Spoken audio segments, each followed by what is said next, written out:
Hey everybody, Panuganti here. This is my second time shooting this, and this is the Q&A for 2019, specifically October. I figured I'll do one of these every once in a while to kind of keep up with the questions I get asked, and some of the cool ones that I can kind of detail my answers for.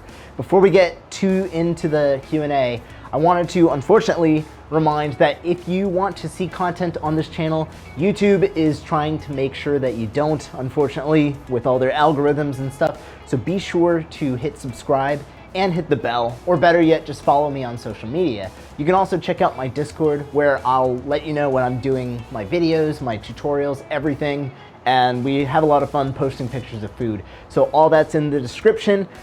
It's out of the way. Alan Brash asks, when can we expect originals? So I've been really struggling to get out of just doing regular covers and trying to do originality for the last 8 years. I think it's always been there, but obviously when I do covers, it's just, really, really small amounts of originality, and you don't get the full writing experience. I don't get to own it. So I'm planning on doing an original EP or album, probably gonna start properly planning for that in January. What VGM creators inspire you? It's really hard to list out because I know I'm always leaving people out. So specifically, I'd like to say that a lot of my favorite creators have been my collaborators this year. Both people who have let me be guests on their works, as well as the people who have been able to work with me on more like one-on-one, planned out, really well done arrangements and dual collaborations. Patty Rudisil, Insane in the Rain Music, Colby Dude. A lot of these people are really fun to work with. The hardest lesson that I've ever learned, in terms of the context of YouTube, I think the hardest lesson is don't be afraid to sell out or change. My biggest regrets in the community is not taking myself seriously as a musician, as a videographer, as a participant in the community, because had I done so, I think I would have had the confidence to really step up my game, take my work and self-critique, which is so important. Brandon Skelton asks, what's my favorite part of the cover process and why? I think I have two. The first one is the writing, I guess, like the recording when it comes to coming up with my own riffs and really taking whatever song I'm covering or doing just with a guitar, stepping away from the computer a little bit and just playing with it, fiddling around and getting some really good ideas. I think the biggest problem that I could have with a cover is if I'm not feeling like it's mine and I'm purely just putting sounds into a computer and not thinking about my own riff, how my solo is going to sound, how it's going to look. My other favorite part is filming. I think being behind the camera is really fun, and filming other people's covers or filming other people for one of my videos, I think that can be a lot of fun just as a videographer. But also when I'm holding the guitar and the song is done and I'm just standing there playing the music that I arranged or covered, that's the end goal, right? That's me playing my music on whatever form of a stage or setting or scene, and I feel like that's when I'm most prepped and ready and in the moment. So it's a lot of fun for me to film. CS asks, where do guitars come from? To my to my knowledge, this is where electric guitars come from wood. The neck comes from another piece of wood usually. All right, Dachingrata asks, you mentioned that this new Pokemon album, my album Metal Trainer, plug, took a long time in the making. Would I change anything had I been able to? So Metal Trainer took a long time because I had so many different projects in the same time. I hadn't decided what kind of album it was going to be from the start. I think that was the biggest mistake. I didn't know if I wanted to just cover every single Pokemon song I could and then get away with that, or if I should just do, only 8 songs, just like my last album, The Temples, and try to tell a story. And I ended up going with the story route. James Boldy asks, how do I approach a gent or metal rhythm tone, and how would I do it with the Axe effects versus a software amp sim like JST Misha or bias effects, or so on and so forth. So to start, for those of you watching who don't know what gent quite means, it's an onomatopoeia. It's a sound that gets really heavily used in modern metal, progressive metal, and different styles like that. It sounds kind of like a palm mute, like a chun chun chun. So to get a tone that lets you make that sound, you have to start with the guitar. The guitar is most important when it comes to your tone, next to your hands and all that. Pickups that are passive will let you get much more dynamics with your tone. You have much more of a choice. So I would recommend these. The gent sound can be achieved with lower gain on anything. Amp, Axe-Fx, amp sim, it doesn't really matter as much. Popstar Dude asks, what would you say is the basic setup one needs for VGM when it comes to like amps or tripods or whatever, and what did I use when starting out? So this is a really great question. The most common answer that I've agreed with, of course, is that you don't need that much. You just need your instrument, you, and something to record with. So just speaking to guitarists out there, I think all you need is your guitar, you, the computer. I would use Reaper. It's my favorite software for mixing. Once you have all of that, I think there's a lot of freeware that you can look around, things like Lapoo or Emissary, all these like different popular amplifier sims and stuff. And your DAW will come with all the mixing plugins you need. Rich GC asks, with someone as fond as cooking as I am, which I am, how have I not covered the Overcooked soundtrack yet?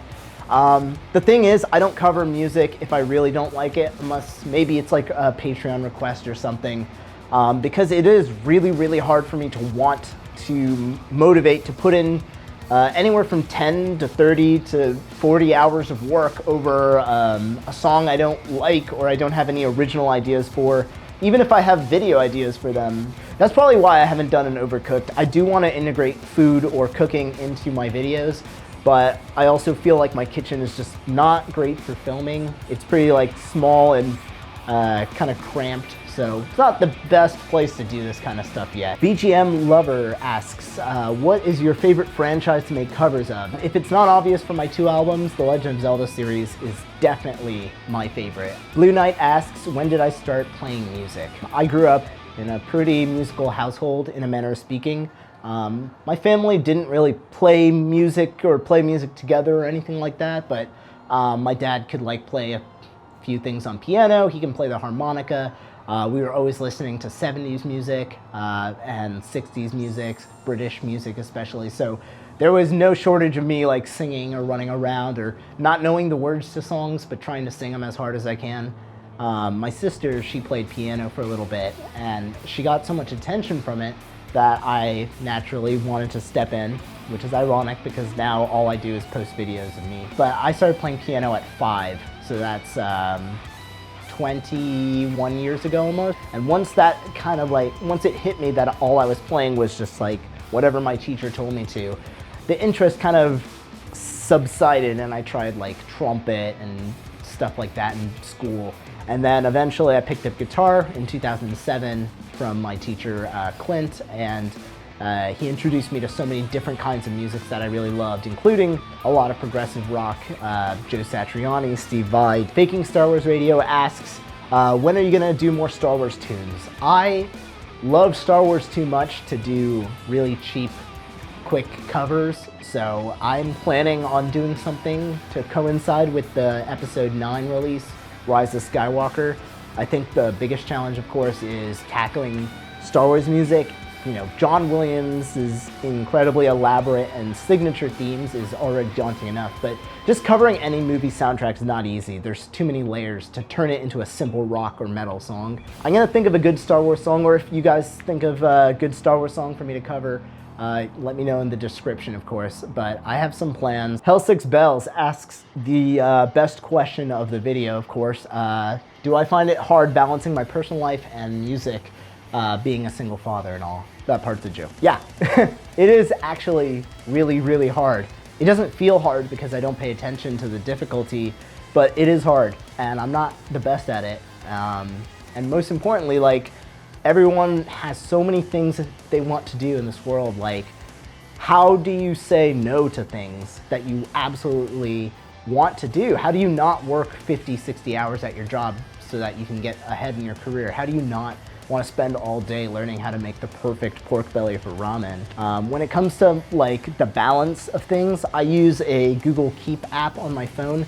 So it'll just list all of the things I have to do every day. I kind of do 1 hour increments, and I also balance them with like more fun activities, things that are easier. I mean, I work 40 hours a week, just like many Americans, I imagine. So I come home and I hit the computer. I start doing the simpler, more relaxing tasks, thumbnails, video editing, quick mixing kind of things. 6 o'clock I make dinner, and then from 7 o'clock to 9 o'clock I try to make sure that I'm working on very large future projects, many of which that don't get onto this channel for months. HJ Bud asks, do I make enough money doing music to enable me to quit my day job, and why are you still working your day job if so? No. This is a question that I seriously want, and my buddy Ryan, I think, and I talk about this kind of thing a lot. Money, financial stability, and all that is really weirdly taboo, but it's probably the most important thing that anyone could share in terms of their experience and what expectations you should have. I have 11,000 subs on this channel. The average video makes at least 100 to 200 views, but no more than 500 in the last few months, unless something really good happens, like people sharing it. That is nowhere near enough to to make anyone want to quit their day job so they can do this all day. If I even wanted to. I definitely don't see myself doing this full time, because I don't think I would enjoy how hard you have to work for such variable response and or variable financial success. And even then, there's a lot of parts of this thing that I don't really like doing. As this channel grows, I'd hopefully be able to start outsourcing small things here and there. Ika asks, when did I first learn how to cook? I grew up eating like South Indian food because my mom and dad, they're from South India, and she loves to cook, sorry. Over the years, I stopped being a picky eater because, this is what I used to eat, and my mom would start changing things up, and, we just got into trying different cuisines as a result. She would start like playing with recipes, and I would always kind of be like, as a baby, I would just be like playing with the pots and pans and watching my mom cook. And then as I got older, she would like ask me if I wanted to help with like simpler things. And slowly I got more, excited about it. And slowly I would like watch Food Network, and I would get interested in, different famous chefs and the recipes. By the time I hit college, I had like 1 or 2 years that were insanely stressful. And the only food I could eat was like the campus food. And it wasn't like that it was bad per se, but it was very all the same kind of stuff. And that gave me food poisoning. I think I lost a lot of weight for no reason. And slowly I realized cooking is going to be the healthiest, maybe even the most therapeutic thing I could do for myself right now. So I started watching like Gordon Ramsay's YouTube videos like crazy. I started watching any cooking channel, and I still do. I love binging with Babish. I love watching like You Suck at Cooking and all these like different really clever channels that just have a lot of unique cuisines. And that semester that I started cooking, I was eating way healthier, my mood was better, and I really got into it. And I mean, cooking is really similar to mixing in that like you're balancing things, you're always tasting, you can get fatigued from it, but it's just really fun, and it's really improvisational. Legend Dave asks, I'm probably involved in more collabs than anyone else. Do I have a set day for collabs? So to start, I have a video that I posted recently, 5 tips for collaborating. And I was really fortunate to where when I started making YouTube videos, I met like a bunch of really cool people who I still keep in touch with as best as I can every day. And we were collaborating like crazy. We were always talking to each other. It didn't matter that I played electric guitar and rock and stuff.